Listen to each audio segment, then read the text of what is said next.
with Curtis Orchard, and I have my good friend Lisa helping us install new packages of bees.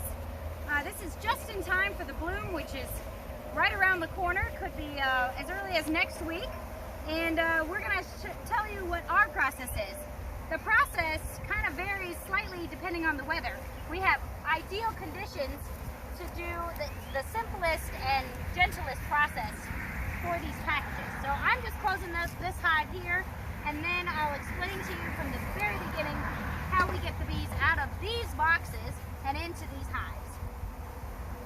So the first step is we pry off this top, and then we take out these cans which have the sugar syrup, which is how the bees have been kept alive and going while they're in transit.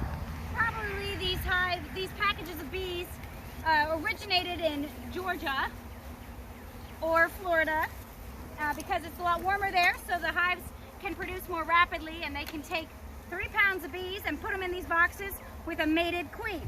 So I'm going to pry this off, and I'm going to pull out the queen, who is in a little box with some bee attendants, and so I can show you that. Alright, I'm going to pull her out. I keep a little lid on just so they don't start flying too much. And let me show you the queen.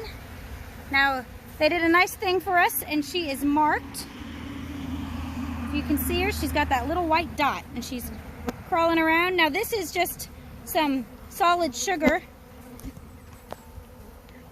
If I jump the bees, they probably won't sting you. They'll just land on you. Okay. So I'm gonna pull out this corked in, and because this is where the sugar is, because we want them to chew through to her to release her, but we want it to take maybe a day or so.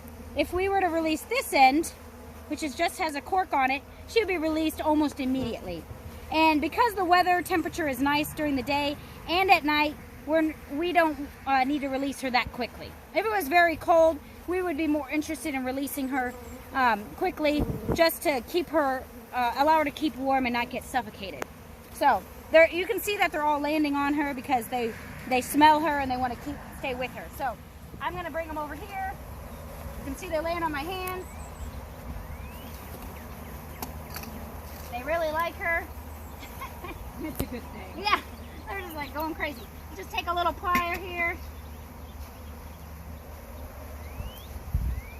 Pop that cork out.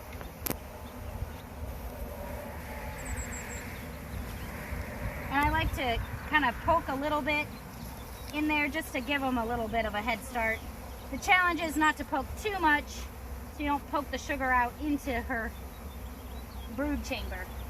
Then take my hive tool, and I'm gonna put her kind of in the middle here. And I like to put her facing the screen facing this way, just because I don't want to put her up against it, because she might not get as much airflow and they can't get to her as nicely to keep her nice and warm. Because again, they want to keep the hive right around 98 degrees, I think it is, somewhere around that, whether or not it's day or night. All right, now the last step will be to shake as many bees in as I can, and then whatever I can't shake in, I just set right outside the hive, and they can crawl in, because they'll smell the queen. That's why they want to go in there. It's going to give them just a little bit of pollen. You don't want to give too much pollen, or you run the risk of getting hive beetle larvae, because hive beetles love to eat this, and that's a major pest of a beehive. So I just give them a little bit, and when I check on the queen in a couple days, if they've eaten it all, I'll give them a little bit more. You can let it sit there for maybe about a week before you run the risk of larvae. Thanks for joining us with Beekeeping